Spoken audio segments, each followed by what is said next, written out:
성경봉독 마가복음 1장 4절로 8절까지를 보겠습니다. 1장 4절에서 8절까지 함께 읽겠습니다. 세례자 요한이 광야에 나타나서 죄를 용서받게 하는 회개의 세례를 선포하였다. 그래서 온 유대 지방 사람들과 온 예루살렘 주민들이 그에게로 나아가서 자기들의 죄를 고백하며 요단강에서 그에게 세례를 받았다. 요한은 낙타 털옷을 입고 허리에 가죽띠를 띠고 메뚜기와 들꿀을 먹고 살았다. 그는 이렇게 선포하였다. 나보다 능력이 있는 이가 내 뒤에 오십니다. 나는 몸을 굽혀서 그의 신발끈을 풀 자격조차 없습니다. 나는 여러분에게 물로 세례를 주었지만 그는 여러분에게 성령으로 세례를 주실 것입니다. 아멘. 수박 껍질과 속살이란 제목으로 말씀을 전하겠습니다. 여러분, 여름하면 제일 생각나는 과일이 어떤 과일입니까? 예, 뭐 사람마다 조금 다를 수 있겠지만 아마도 대부분의 사람들은 수박을 더 올릴 거라고 생각을 합니다. 잘 알다시피 수박은 두꺼운 껍질이 있고 그 안에 부드럽고 달콤한 속살이 있습니다. 여러분, 수박 껍질도 먹을 수 있다는 사실을 아시죠? 소수만 대답하셨습니다. 수박 껍질 먹을 수 있습니다. 수박 껍질에는 비타민과 섬유질 같은 영양소가 풍부하고 또 아삭한 식감까지 있기 때문에 여름철에 또 입맛을 돋우는 좋은 식재료로 활용이 가능하다고 합니다. 인터넷 검색한 내용입니다. 저도 수박 껍질 요리를 물론 먹어봤습니다. 수박 껍질 요리 꽤 괜찮습니다. 먹을만 합니다. 근데 만약이지만 어떤 사람이 수박을 살 때마다 속살은 먹지 않고 껍질만 계속 먹었다고 하면 과연 그 사람이 수박의 진짜 맛을 아는 사람일까요? 아닐 거라고 생각해요. 왜요? 수박 껍질이 먹을만 하지만 그래도 그 수박 속살의 달콤하고 부드럽고 시원한 그 맛과는 비교할 수 없는 거죠. 예. 그런데 신앙생활에서도 그런 일이 일어날 수 있습니다. 신앙생활을 하는데 진짜 맛을 알지 못하고 껍질의 맛만 알고 신앙생활을 할 수도 있습니다. 무슨 말이냐면 제가 2주 전에 복음의 고속도로란 제목으로 설교를 하면서 세례 요한에 대해서 이야기했습니다. 복습해 보면 세례 요한은 어떤 사람인가? 예수님보다 조금 앞서 와서 예수님이 오실 길을 준비하는 역할입니다. 예수님이 오시는 길을 만드는 사람입니다. 물리적인 도로가 아니라 우리의 마음의 길을 내는 사람이죠. 어떻게 우리 마음의 길을 내죠? 잘 아시는데 요한이 했던 일을 보면 그 의미를 이해할 수 있죠. 4절 봅시다. 같이 읽겠습니다. 세례자 요한이 광야에 나타나서 죄를 용서받게 하는 회개의 세례를 선포하였다. 요한은 사람들에게 죄를 용서받게 하는 회개의 세례를 선포합니다. 여기서 말하는 세례는 침례입니다. 침례는 자기의 몸을 물속에 완전히 담그는 세례입니다. 오늘 제가 설교에서 말하고자 하는 세례는 전부 침례를 염두에 두고 하는 이야기니까 세례 그러면 침례를 연상하시면 좋을 것 같아요. 그림 한번 볼까요? 이런 거죠. 이게 이제 침례식의 한 장면인데 침례 받을 때는 완전히 그 사람이 물속에 저렇게 푹 들어갔다가 나오는 그런 어떤 의식을 합니다. 우리 장로교에서는 이제 약식 세례라 그래가지고 저렇게 하려면 어떤 강으로 가든지 혹은 세례탕이 있어서 이제 해야 되는데 저렇게 하면 좋지만 그래서 우리는 그렇게 하기 어려우니까 이제 그 정신을 살려서 약식 세례라 그래가지고 여러분이 앞에 앉으시면 제가 물로 이제 세례를 주죠. 근데 정신은 동일한데 방법은 조금 다른데 저게 원래 성경적이죠. 성경이 성경적이라기보다 원래 성경이 저렇게 했던 것이죠. 자, 이제 물 속에 자신의 몸을 담그는 것은 몇 가지 의미가 있습니다. 첫 번째는 자신의 어떤 죄를 깨끗하게 씻는다는 의미가 있겠죠. 두 번째는 물 속에 자기가 완전히 잠길 때 이전에 나는 죽고 그리고 다시 나올 때는 이제 나는 새로운 사람으로 태어났습니다. 그런 의미로 저렇게 의식을 치릅니다. 이게 바로 세례고 침례인데요. 요한이 이 회개의 세례를 사람들에게 선포할 때 놀라운 반응이 일어났어요. 엄청난 반응이 일어났어요. 5절 봅시다. 같이 한번 읽겠습니다. 그래서 온 유대 지방 사람들과 온 예루살렘 주민들이 그에게로 나아가서 자기들의 죄를 고백하며 요단강에서 그에게 세례를 받았다. 온 유대 지방 사람들과 온 예루살렘 주민들이 그에게로 나와서 죄를 고백하며 요단강에서 세례를 받았습니다. 여러분 이스라엘 지도를 보시면 알겠지만 이 길쭉한데요. 유대 지역은 이스라엘 지도의 거의 절반입니다. 우리나라 경상도, 전라도, 경기도가 있는 것처럼 유대라는 지역이 있는데 이스라엘 지도의 거의 절반을 차지하는 지역입니다. 근데 그 유대 지방에서 전 지역에서 또 수도인 예루살렘에서 수많은 사람들이 요한에게 나와서 죄를 고백하며 요단강에서 세례를 곧 침례를 받았습니다. 다시 말하면 그 당시 요한이 그 사회에 엄청난 영향력을 미쳤다는 것이죠. 그 한 사람이 선포했는데 외쳤는데 수많은 지역에서 수많은 사람들이 그에게 몰려왔다는 것은 그 사회에 던진 파급력이 엄청났다는 거예요. 그래서 심지어 사람들은 요한을 보면서 이런 생각까지 했어요. 봅시다. 누가복음 3장 15절 같이 읽습니다.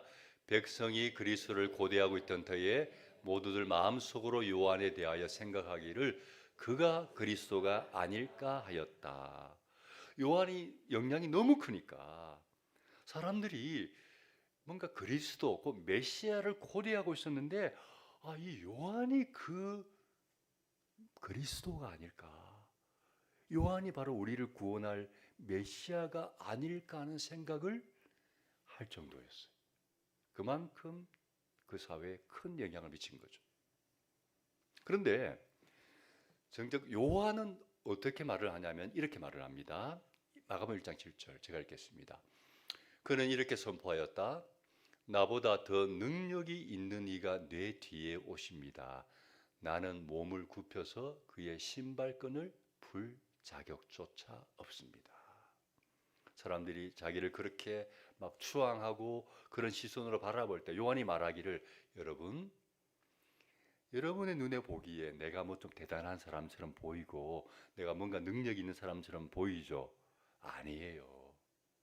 내 뒤에 오시는 그분이 예수 그리스도가 나보다 훨씬 더 능력 있는 분입니다. 나는 그분에 비하면 아무것도 아닙니다. 라는 말을 한 거예요. 그리고 또 뭐라고 말했냐면 나는 몸을 굽혀서 그의 신발끈을 풀 자격조차 없다고 했어요. 사실 이 말이 충격적인 말이에요. 왜냐하면 여러분 그 당시에 신발끈을 풀어주는 일을 어떤 사람들이 했을까요? 노예들이 했습니다. 집에 노예들이 그 당시에는 있었는데 손님이 오면 노예가 그 손님의 신발끈을 이제 풀어주는 거죠. 풀어주고는 그 발을 씻겨줘요. 그게 그 당시 관습이에요. 그런데 요한은 말하기를 나는 그 그리스도, 예수 그리스도 그분의 몸을 굽혀서 그분의 신발끈을 풀 자격조차 없는 사람입니다. 그분에 비하면 나는 정말 아무것도 아닙니다. 왜요? 그분은 우리의 그리스도 구원자이신 하나님의 아들이기 때문에 그걸 본인이 알기 때문에 이런 이야기를 하는 거죠. 근데 요한은 정말 중요한 말을 하나 더 했습니다. 어떤 말인지 8절입니다. 이 말씀이 사실은 자신과 그리스도의 결정적인 차이점이라는 거예요. 나와 그분이 다른 결정적인 차이점이 뭐냐? 바로 이겁니다. 라는 의미예요. 같이 한번 읽어보겠습니다. 나는 여러분에게 물로 세례를 주었지만 그는 여러분에게 성령으로 세례를 주실 것입니다. 아멘. 요한은 자신과 예수님을 비교하면서 자신은 물로 세례를 주는 존재라면 오실 예수님은 성령으로 세례를 주는 분이다. 그리고 바로 이 지점이 나와 그분의 결정적인 차이점이라고 말하는 거예요.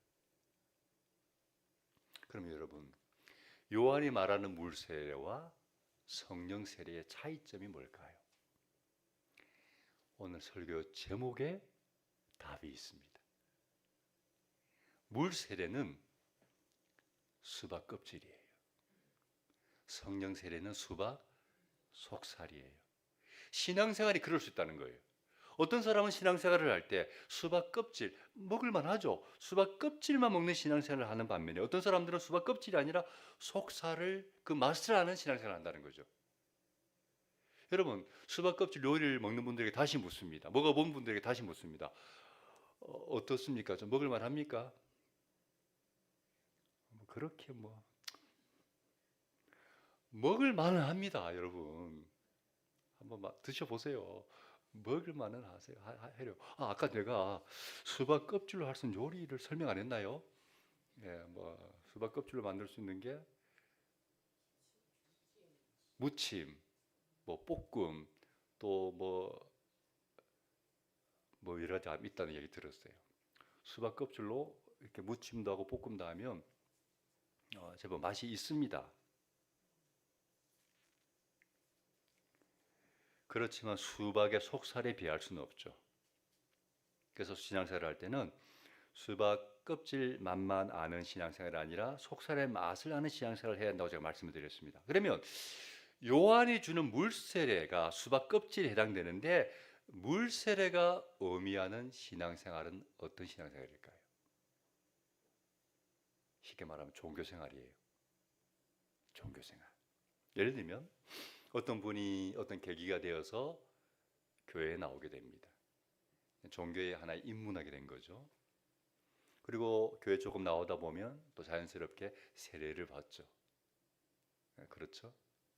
세례 받는다는 의미는 이제 내가 하나님을 믿는 사람이 되었습니다라는 것을 전체 앞에 공식적으로 고백하는 하나의 의식이죠. 예식이죠. 그리고 또 열심히 예배도 참석합니다.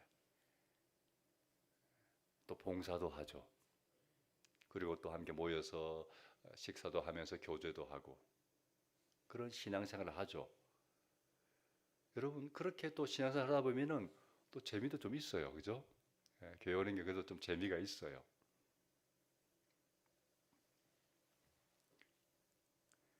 이게 이제 물세례 신앙이라는 거죠. 물세례 신앙. 근데 신앙의 진짜 재미를 알기 위해서는 물세례가 아니라 성령 세례를 받아야 한다.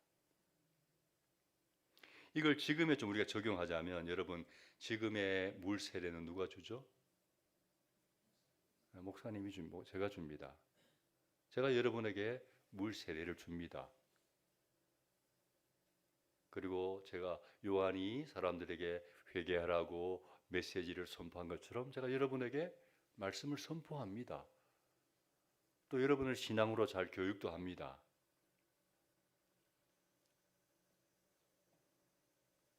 그런데 성령 세례는 목사가 줄 수 없어요. 누가 주는 거라고요? 하나님이 주는 거라고. 저의 역할의 한계는 물 세례까지입니다. 제가 열심히 말씀을 전하고 세례도 주고 신앙 교육도 시키고 예배 잘 드릴수록 돕는 일은 제가 얼마든지 할 수 있어요. 근데 나의 한계는 거기까지예요. 성령 세례는 제가 줄 수 없어요. 하나님만이 주실 수 있는 거예요. 자, 그러면 여러분, 성령 세례가 뭘까요? 이거는 조금 이제 교단마다 어떤 그 뭐랄까요? 해석하는 입장이 조금씩 달라요. 우리 장로 교단과 또 오순절 계통의 교단과 이게 조금 달라요. 성령 세례가 뭔지. 그래서 제가 이제 뭐 교리적으로 신학적으로 설명하지 않고 그냥 성경적으로 한번 설명을 해보려고 합니다. 성령 세례가 뭔지. 자, 성령 세례가 뭔가? 성령 세례라고 했죠. 성령 세례. 이게 저는 이 단어가 저는 일종의 그림 언어라고 생각해요. 그림 언어. 여러분, 그림 언어가 뭐죠? 어떤 언어를 들을 때, 어떤 단어를 볼 때 그림이 연상이 되는 거예요. 그 단어를 딱 듣는 순간 어떤 그림이, 장면이 딱 떠오르는 게 그림 언어거든요. 근데 성령 세례가 일종의 그림 언어입니다. 그래서 여러분, 성령 세례라는 단어를 딱 떠올리면은 어떤 그림이 떠올라야 돼. 연상이 돼야 돼.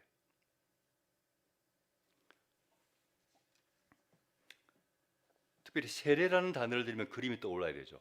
자, 세례가 뭐라 그랬죠? 침례라 그랬습니다. 그림을 떠올려 보세요.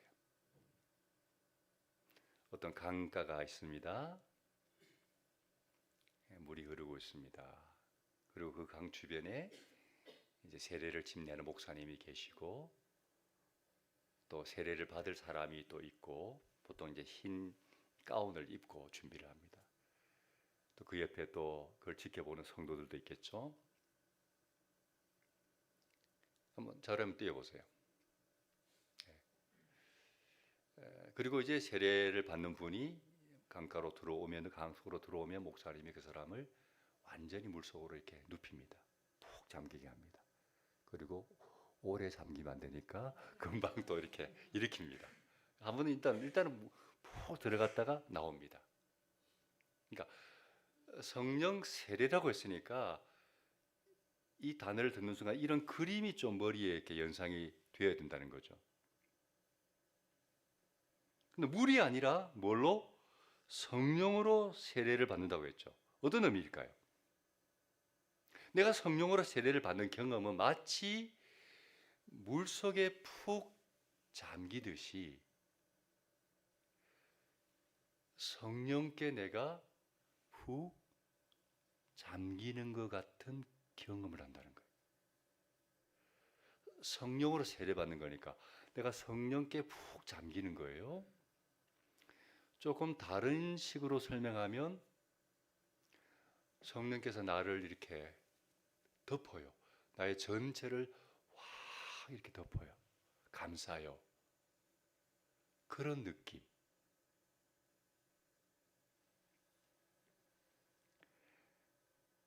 마치 물에 푹 잠기듯이 성령님이 나의 전체를 푹 감싸는 듯한 느낌을 받아요. 뭔가 알지 못하는 신비한 힘이 나의 마음과 몸 전체에 어떤 좋은 영향을 주는 거죠.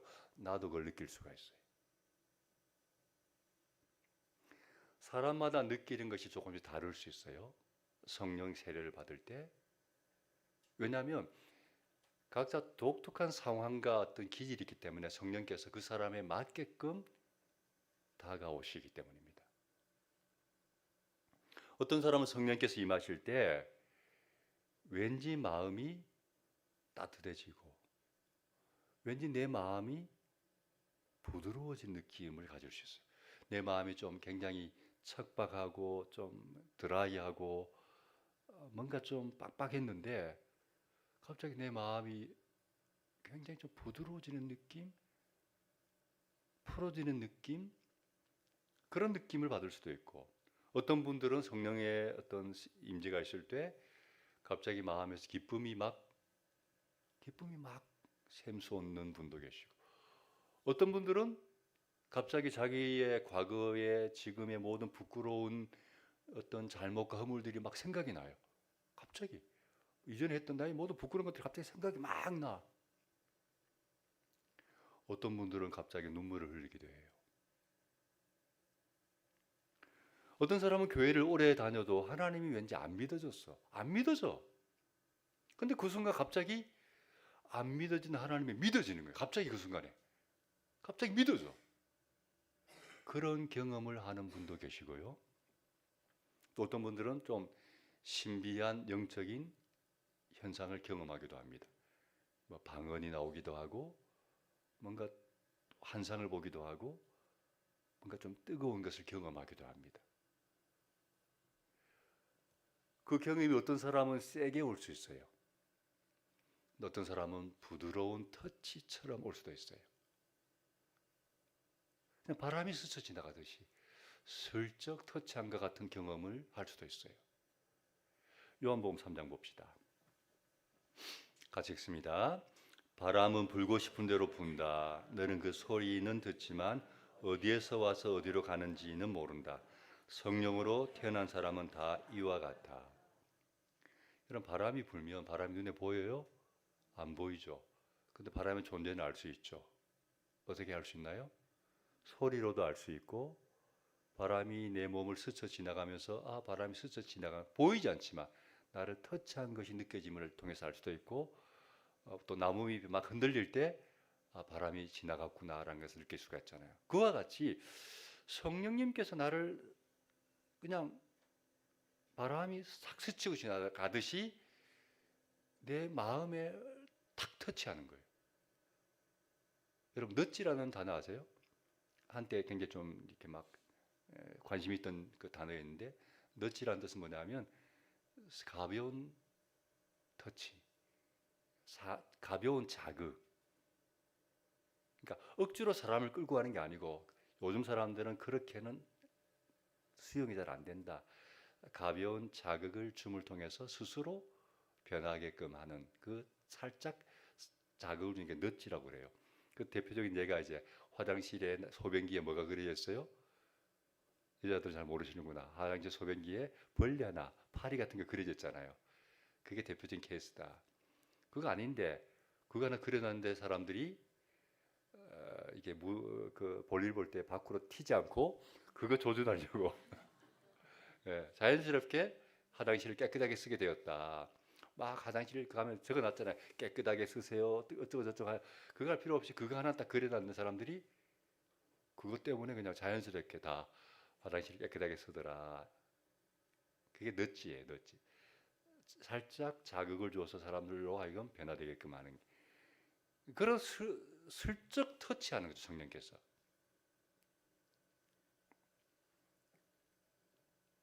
내가 느껴져요, 그게. 그러면 터치한 것으로 끝나지 않아요. 그 다음에 변화가 일어나요.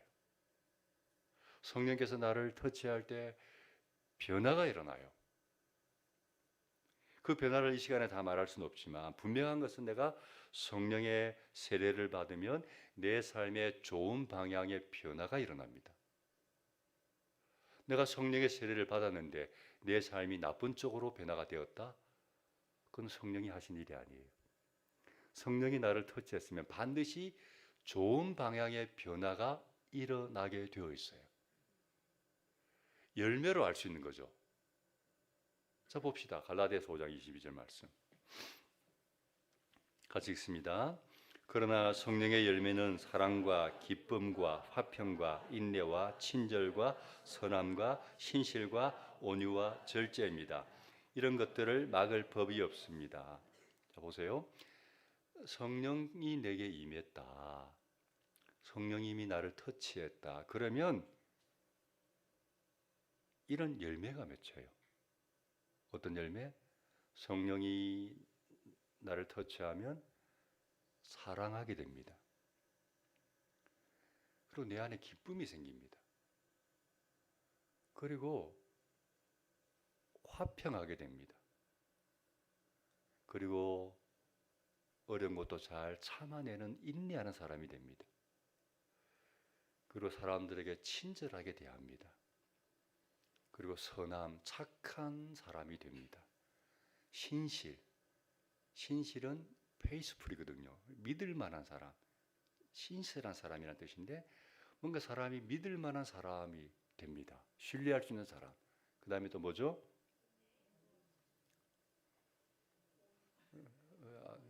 예, 온유한 사람이 됩니다. 따뜻하고 부드러운 사람이 됩니다. 그 다음에는 뭐예요? 절제합니다. 이상이 절제가 안 돼. 게임이 절제가 안 됐어. 근데 성령의 세례를 받으면요, 그게 딱 절제가 돼요.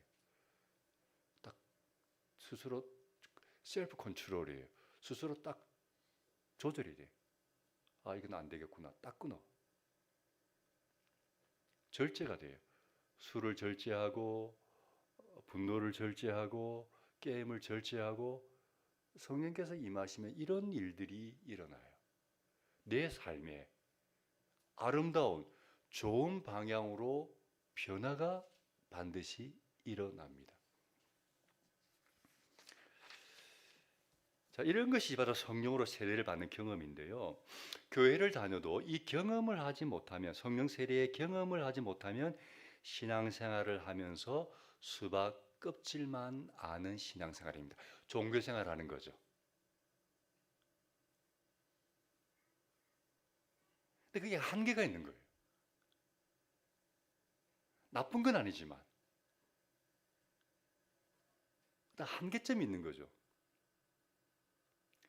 특별히 우리가 성령 세례를 꼭 받아야 하는 이유 중에 하나는 삶의 변화를 위해서예요. 여러분, 사람이 바뀝니까? 안 바뀌어요. 삶이 바뀌어요? 안 바뀌어요. 어제나 오늘이나 영원토록 동일합니다.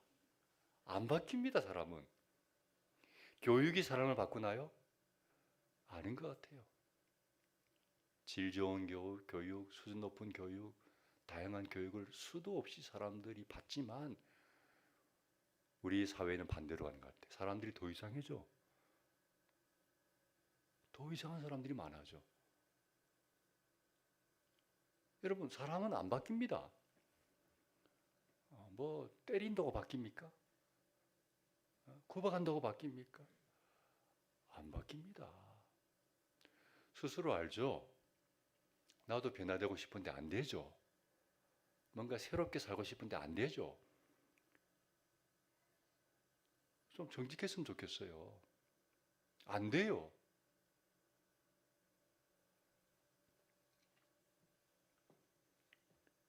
변화되고 싶으면 성령 세례를 받아야 됩니다.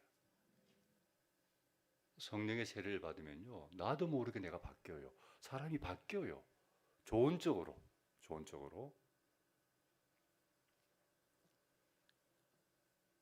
그러니까 우리 한계를 뛰어넘어 버리는 거죠. 이 시간에는 특별히 이 자리에 있는 자녀들에게 꼭 하고 싶은 말이 있어요. 자녀들 이 시간 눈 번쩍 뜨고 귀 기울여 드렸으면 좋겠어요. 중요한 이야기예요. 대부분의 자녀들은 부모님을 따라 어릴 때부터 교회 나왔어요. 여기 있는 자녀들도 다 대부분 마찬가지죠. 여러분이 유치부, 유초등부 때부터 제가 여러분 앞에 설교를 해서 여러분이 자랐어요. 그때 그 모습이 지금도 생생해요. 얼마나 예쁘고 얼마나 똑똑하고 얼마나 신앙생활 잘했는지. 주일학교 나오고 여름 성경학교도 하고 중고등부가 되면 캠프도 하고 수련회도 가고 또 성탄절이 되면 발표회도 하고 나름 재밌게 신앙생활을 해왔어요.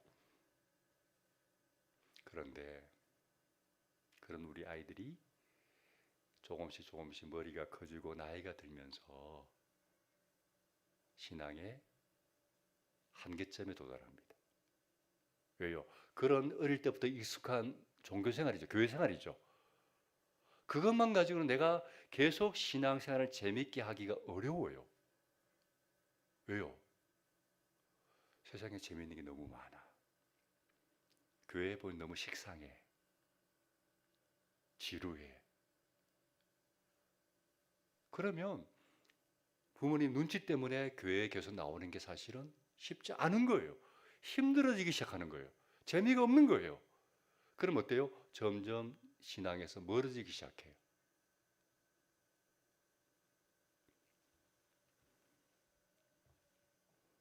왜 그럴까요? 성령 세례를 경험해 보지 못했기 때문에. 여러분, 우리 부모님들 꼭 기억하셔야 돼요. 부모님들은 우리 아이가 교회에 잘 나오는 아이가 되는 것에 목표를 맞추면 안 됩니다. 그건 한계가 있는 거예요. 어느 지점이 되면. 아이들이 반드시 교회 생활을 통해서 성령 세례를 경험하는 쪽에 관심을 가지고 기도하셔야 돼요. 이번에 캠프 하죠. 제가 계속 여러분의 캠프가 오면 강구합니다. 부모님들께. 중요합니다. 이번 캠프 때 아이들이 하나님 만나야 됩니다. 기도하십시오. 캠프 보내놓고 집에 있으면 안 됩니다. 교회 와서 매일 아이들 위해서 기도해야 됩니다. 왜요? 아이들이 성령을 경험하지 않으면요, 그냥 종교인으로 교회에 나오는 건 한계에 딱 부딪혀요. 그럼 그때부터 어떻게 합니까? 부모들이 이제 구박하기 시작하면 이놈 교회 나와, 눈치 주고 구박하고 끌고 나오려고 애쓰고 서로 실강이가 벌어지는 거죠. 이게 여러분 할 짓이 아니에요. 힘든 일이 되는 거예요. 그때부터 힘든 일이. 근데 아이들이 자연스럽게 어느 지점에서 성령님을 딱 경험하면요, 그때부터 쉬워져요. 부모님이 막 할 말이 없어요. 스스로 하나님을 경험했기 때문에 스스로 기쁨으로 교회에 나와요. 스스로 좋아서 나와요. 그럼 어려울 게 아무것도 없어요. 요즘 제가 보니까 상복이가 은혜를 좀 받았어요. 어떻게 알 수 있나? 수요 예배를 드리는데 수요 예배 우리 청년들 중고등부 잘 안 나오잖아요. 지금 방학이라고 지금 집에 왔는데 수요 예배 드리는데 처벅처벅 걸어나오고 제일 앞자리에 딱 앉는 거예요. 여러분, 이 제일 앞자리는요, 아무나 못 앉아요. 아무나 못 앉아요. 상당히 부담스러운 자리거든요. 예? 여러분 자녀들 너희들 이제 예배 때 제일 앞자리에 앉아. 애들 앉을 것 같아요? 못 앉아요. 예를 들면 우리 부모님들, 어느 집사님 다 꼭 집을까? 어느 집사님 다음 주부터 제일 앞자리에 앉으세요. 목사가 시키면 억지로 앉을 수는 있겠죠. 근데 그게 막 가시방석이야. 너무 힘들어. 여기는요, 앉고 싶다가 앉아지는 게 아니에요. 상복이가 오더니 제일 앞자리에 턱 앉는 거예요. 어떻게? 내가 그 은혜를 받았어요. 은혜를 받았어. 그러니까 이거 누가 막 푸시하지 않아도 강요하지 않아도 스스로 앉는 거예요. 그리고 또 뭐 8월 며칠부터인가 또 무슨 청소년 캠프에 자원봉사자로 간대. 아무도 오라고 말 안 했어요. 근데 자기가 가야 되겠대. 왜요? 작년인가 그 캠프에 참석해 우리 중고등부 참석해서 은혜를 많이 받았어요. 내가 볼 때도 그때 참 은혜를 많이 받았어요. 근데 상부에 그때를 기억하고 내가 지금 은혜를 받고 은혜를 생활을 하다 보니까 그때 받은 은혜가 너무 커서 아, 내가 그 은혜를 갚아야 되겠다. 그래서 아무도 오라고 안 했는데 자기가 가겠다고 보내달라고 해가지고 8월 며칠부터 자원봉사자로 간대요. 억지가 아니고 스스로 성령을 경험하면 스스로 자발성이 생기는 거예요. 기쁨이 생기는 거예요. 그러면 부모님들이 이제 쉬워지죠. 뭐 더 이상 말할 게 없잖아요. 그런 거죠. 그래서 우리 부모님들은 이번 여름 캠프 다가옵니다. 기도 많이 하셔야 됩니다. 어떤 기도? 아이들이 이번에 반드시 성령님을 경험하도록. 성령님이 그들을 터치해서 새로운 마음으로 하나님을 경험하는 그 은혜로 살아갈 수 있도록 기도하셔야 되는 거예요. 어른들도 마찬가지입니다. 성령 세례 받지 않고 신앙생활하는 것은 한계점이 분명히 있습니다. 그래서 성령 세례를 꼭 받으셔야 돼요. 말씀을 마무리하려고 하는데요. 자, 그래 목사님, 어떻게 성령 세례를 받습니까? 쉬운 이야기가 아니에요. 왜일까요? 내가 성령세를 주는 게 아니고 그분이 주시는 일이기 때문에 쉬운 이야기가 아니라는 거예요. 그러나 중요한 것은 뭔가 주님이 우리를 너무 좋아하시고 사랑하시기 때문에 우리의 삶에 관심이 참 많으세요. 우리를 볼 때 안타까우세요. 잘 아시잖아요. 우리의 한계점, 우리의 모순점, 문제점 잘 아시잖아요. 그래서 주님은 우리를 좋은 방향으로 우리의 인격과 가치관과 삶이 바뀌어지기를 주님이 누구보다도 원하신다고요. 그래서 어쩌면 성령님을 통해서 계속 우리를 그분이 터치하고 계시는지 몰라요. 어쩌면 지금 이 순간도 성령께서 여러분의 마음을 지금도 터치하고 계시는지 몰라요. 본인이 그걸 느끼는지도 몰라요. 왠지 내 마음 가운데 좀 아까 뭔가 이대로 살면 안 되겠다. 내가 좀 달라져야 되겠다. 뭔가 자꾸 그런 부담감이 있고, 이왕 믿는 거 좀 제대로 내가 좀 믿어봐야 되지 않겠나? 이제는 달라져야 되지 않겠나? 어떤 그런 마음, 약간의 불편한 마음, 이래도 안 되겠는데 하는 마음. 혹시 그런 마음이 있다면 저는 그게 성령께서 지금 여러분을 터치하고 있다는 생각이 들어요. 그럴 때 여러분, 마음을 오픈하세요. 주님, 이제 제대로 믿어보겠습니다. 이제 제대로 믿을게요. 그 마음을 탁 열고 그냥 결심하세요. 그냥 받아들이세요. 어떻게 보면 쉬운 문제예요.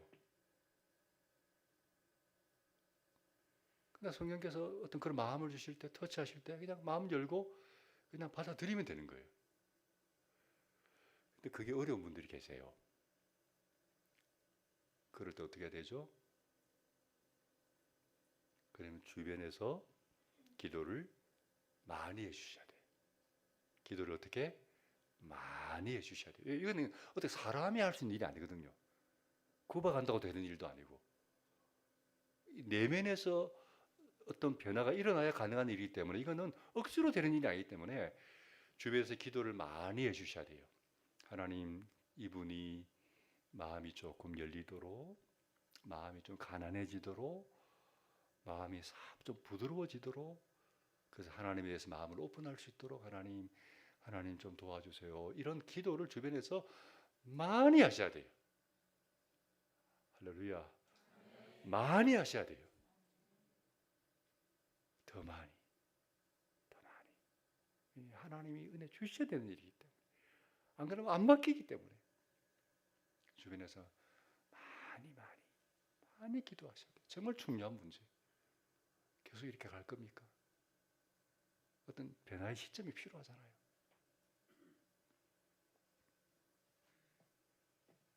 바라기는 이 자리에 있는 모든 분들이 성령으로 세례를 받아서 신앙의 참 재미를 알고 삶의 아름다운 변화가 일어나는 우리 모두가 되기를 소망합니다.